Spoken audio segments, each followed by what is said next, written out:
Welcome to episode 6 of NanoCruising, where we unveil the adventures of sailing Kate Louise with your host Stefan Marceau.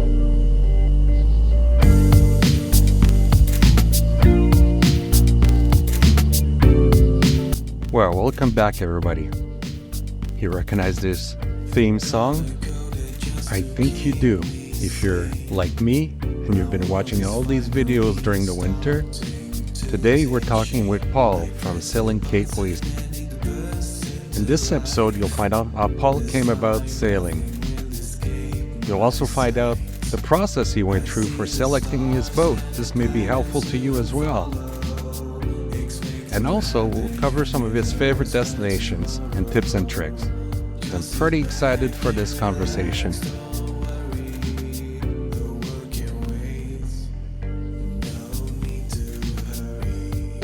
Hi Paul, great to finally meet you. I've watched so many of your videos. In Canada, we have some cold winters, so yours are really antidote for waiting for the spring. So, well, I get a lot of comments from people in Canada and America, and they say, "Oh, we're in 4 feet of snow at the moment, and we're watching you sailing around, and our boats are under cover in sheds, and wintering." yes. We don't have to do any of that because we sail all year round. So exactly, you're so lucky. But yeah, your video channel is really really helpful for the Northern Hemisphere people that are stuck in snow. Absolutely.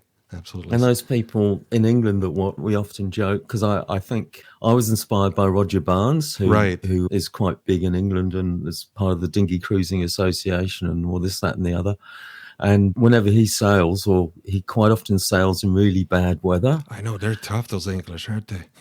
And we sit here as we're sailing around watching it going, we're just so glad the weather in Australia is so good, Yes. It can get very hot. Yes. But most of the time, in fact, we're just coming into autumn now. Well, around Sydney is the best time to sail because there's no humidity. Mm-hmm. Sydney gets a lot of humidity in summer. In autumn, we normally get clear blue skies all day, every day. The air's slightly crisp, but the water's still warm. So you can still swim for a month or so. But at night, it's nice and cool. So you actually get to sleep, Absolutely. Wow. You make us want to move to Australia, definitely. Well, we have friends that moved to Canada back to Australia. I mean, people seem to forget that Australia is only 200 years old. We have multitudes of national parks everywhere that they've restrained a lot of construction.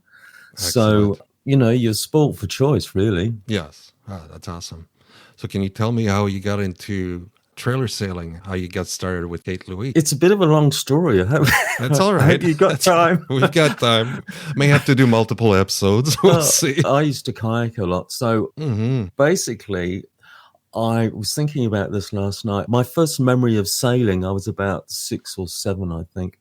I was living in England at the time with my family. My dad, who was Australian, decided he wanted to go sailing or learn how to sail. Right. So I remember there was this lake near us, which is more of a pond than a lake. It wasn't that big.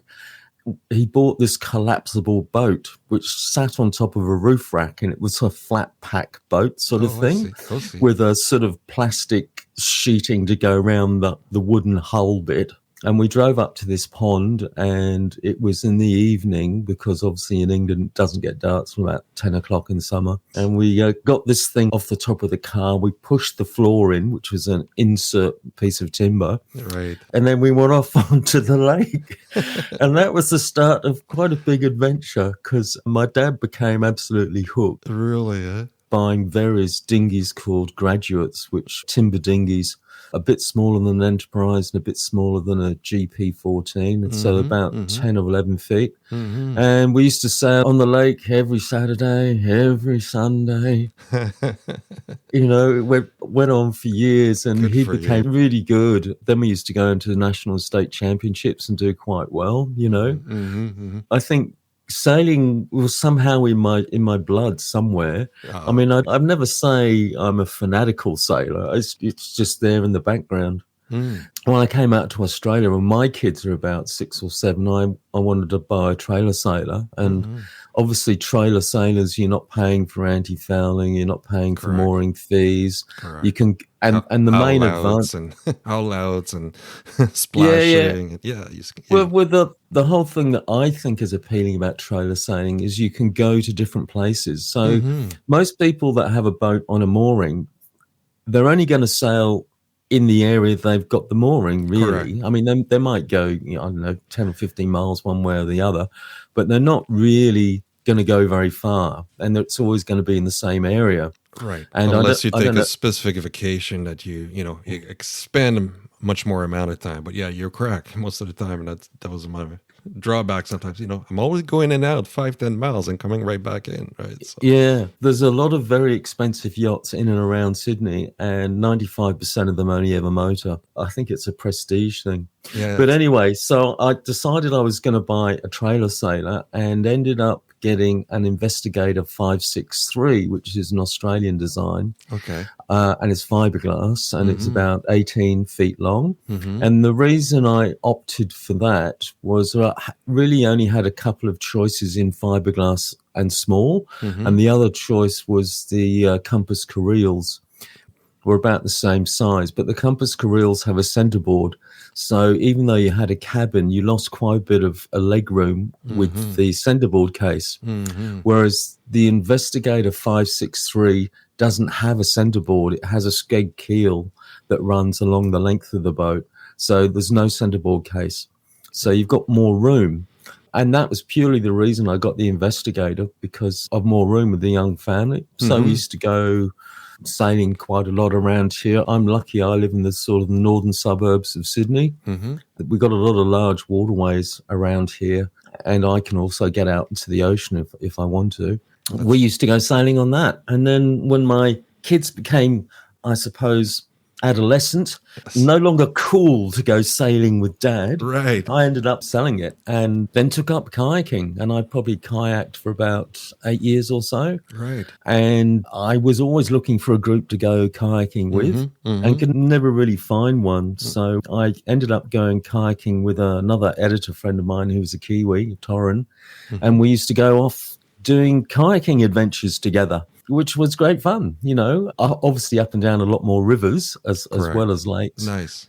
We used to take everything. So the hardest thing was I didn't have a water filter, so I used to take bottled water. And obviously water's heavy, so we can only ever take enough water for about 3 days.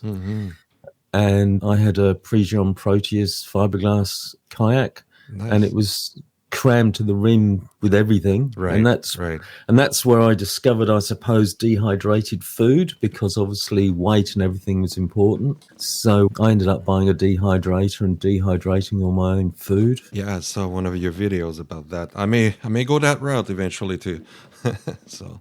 Also, I don't know what it's like in Canada, but pre-made dehydrated food from camping shops here is quite expensive. It's very expensive. It's very expensive here too. In Australian dollars, it's about $11 or $12 per meal, and I could buy an actual dehydrator for $70. That's right. So, and you can do 10 meals in one hit. So you've only got to use it once you've paid it off, So, Right. So you're kayaking, and how did you move to finding Kate Louise? Well, when I got older, I thought, because my wife wasn't really into kayaking, and I thought, as I get older, I want to get another trailer sailor. Only this time I want to get a timber one, because I had a fiberglass one before. And I looked around, and the choices, Australia, as I said, is only 200 years old. We do have a bit of tradition of sailing, but there's not a lot of timber boats. Unlike England and France, where there's a history of small timber dinghies, we don't really have that. Right. So my choices were pretty limited. Basically, boats here that were made in the 70s called Hartleys. Yes. They were 16 or 18 feet. They had a cabin, but they also had a centerboard with a centerboard case, and it had the same problem. You didn't have a lot of room in the cabin because of the centerboard case. Right. So I looked at those, and there's quite a few secondhand ones around in Australia. But being a 70s boat, you can get them with rot. So you've got to be a little bit careful. But they still race them here. I mean, they only had the Hartley Championships about a month ago. So they're still keenly raced by a lot of clubs. Nice. But it didn't really fit what I wanted, and I wanted something a bit more traditional, a gaff rig or something like that with a bowsprit. I love that. And a mizzen, a bowsprit, a mizzen, and a gaff rig. Right. And I looked around for maybe 2 years and couldn't see anything. And then I found a Stornoway 18 that was for sale, right, which is actually Kate Louise. Yeah. And the people selling it had it on the market for over a year. You just never came across it for some reason. When I saw it the first time, and I thought, oh no, they wanted too much. I couldn't afford that. A year later, it was still advertised.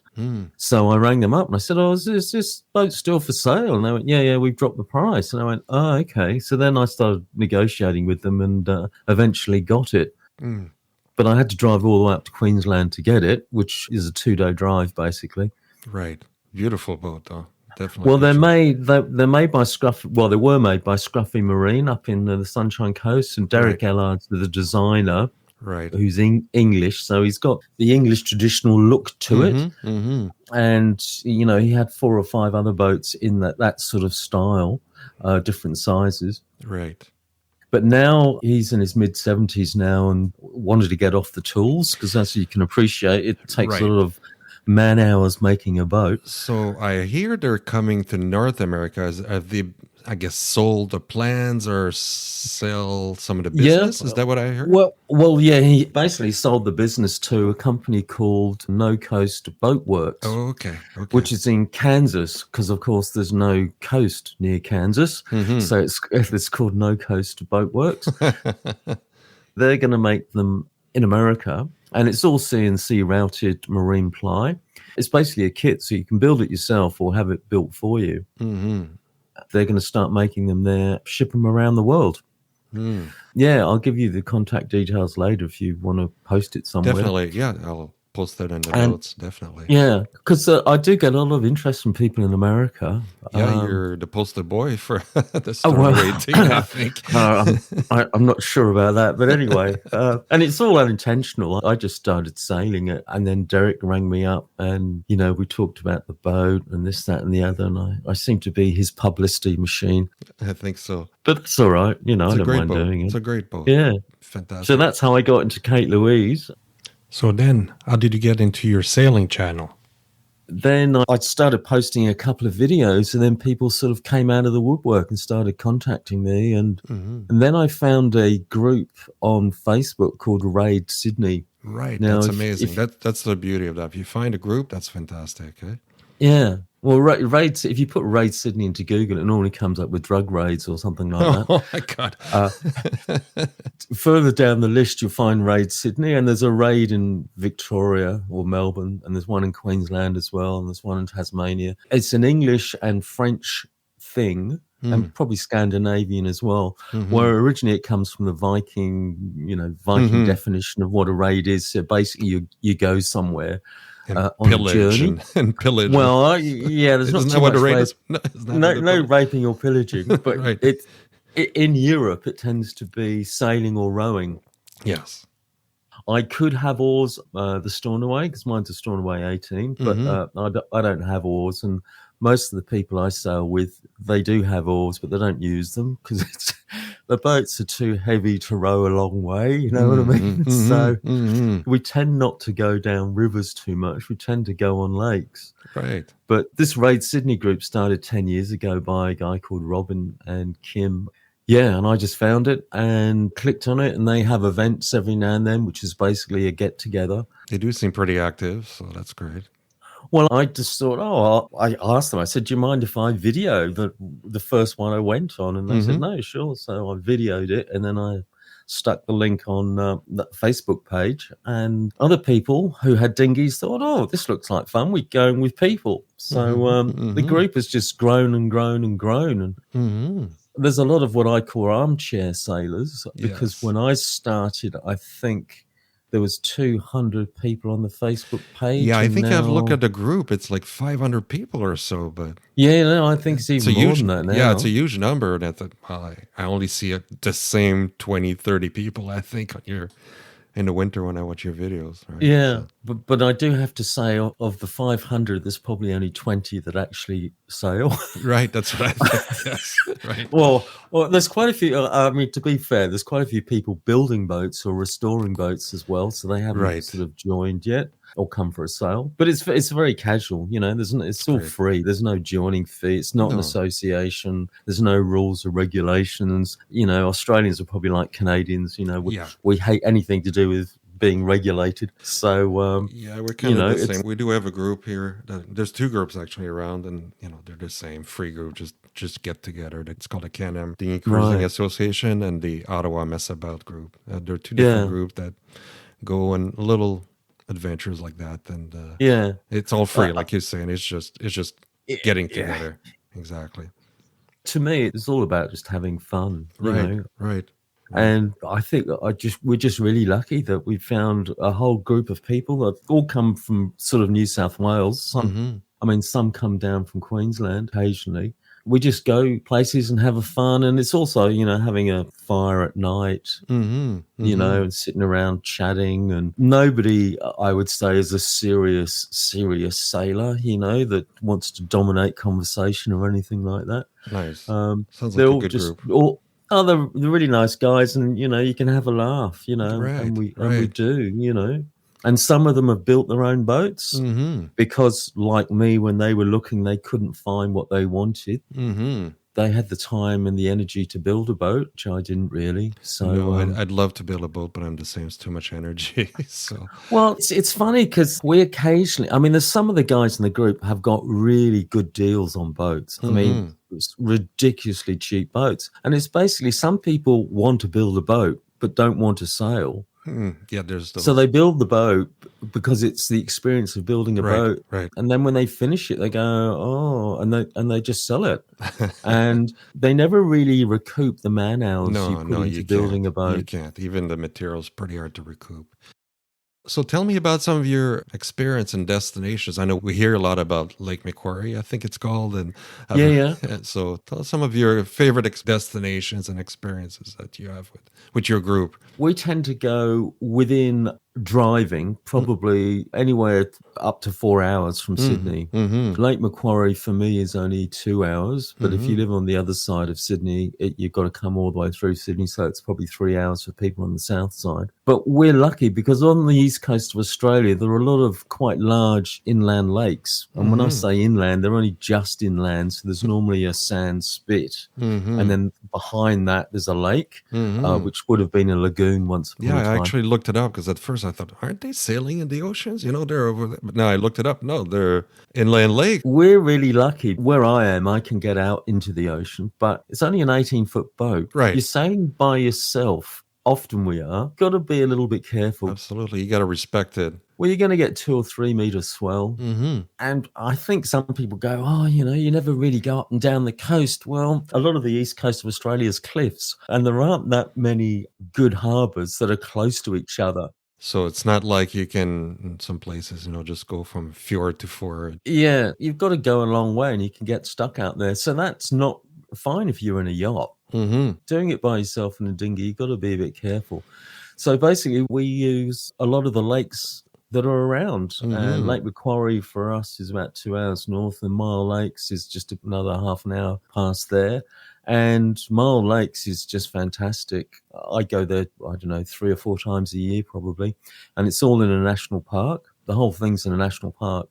So you can go there on a weekday and there's nobody there at all. Right. And some of the camps, well, most of the campsites you can only get to by boat. So, you know, you just sail there and it's only maybe 4 meters deep at the most, Nice. maybe 4 or 5 meters. It really is good sailing, and it can get very windy there because it's right next to the oceans. If you get 20 knots coming in, it's going to be 20 knots on the lake. There have been times when we've been up there, you organise to go for a sail and everyone turns up and everyone's been checking the weather for 2 or 3 days before you get up there, and everyone's very keen to get away, and you get there and then the wind turns a bit strong, and we have sat at one boat ramp for a whole day waiting for the wind to die down. As you can imagine, this was a great conversation, and we'll finish here. In the next episode, we'll do the continuation of the interview with Paul, where we'll cover essential pieces of gear, advices for newcomers into dinghy cruising, some challenging situation that Paul has faced, and maybe talk about some other destination. As always, we want to hear from you, our loyal listeners. Join the conversation by connecting with us on our Facebook group, NanoCruising, or visit our website at nanocruising.com, where you can also subscribe to our mailing list to be notified about upcoming episodes. If you like this podcast, also don't forget to tell your friends. I appreciate the help in making our podcast grow. And finally, share your own dinghy cruising stories. Provide feedback on the podcast and help us steer the course for future episodes of NanoCruising. Also, if you have some salty stories and would like to share them, feel free to reach out, and who knows, your story could even be featured in an upcoming episode. I'm your NanoCruising host, Stefan Marceau. Until next time, seize your own adventure.